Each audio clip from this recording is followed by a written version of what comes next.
Bonjour, bienvenue sur Argus.fr pour découvrir la nouvelle Opel Insigna Grand Sport qui remplacera l'Opel Insignia.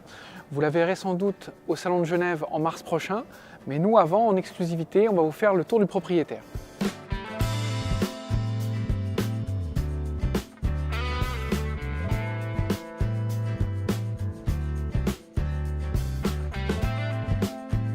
Les phares de l'Opel Insignia Grand Sport s'inspirent du concept car Monza. On a une signature lumineuse en forme d'aile et puis des modules à LED matriciels comme on peut retrouver sur des marques premium plus prestigieuses. L'empattement est plus long de 9,2 cm, le toit est plus bas et en même temps on aura plus d'espace à bord. La partie arrière de l'Opel Insignia Grand Sport est dessinée de manière classique, un thème horizontal. La particularité de cette berline, c'est qu'elle sera uniquement disponible en 5 portes avec un haillon. C'est beaucoup plus pratique pour les familles et c'est plus polyvalent.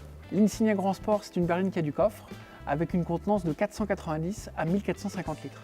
Avoir du coffre, c'est bien, mais maintenant on va aller voir à bord si la famille aura assez de place pour voyager. À bord, il y a de la place, il y a de nombreux rangements sur la console centrale, ici, ici et ici.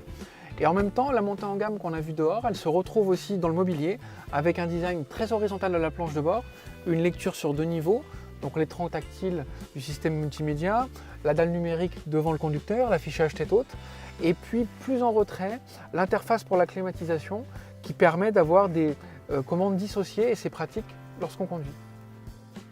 L'empattement allongé dégage beaucoup d'espace pour les jambes, donc ça c'est appréciable.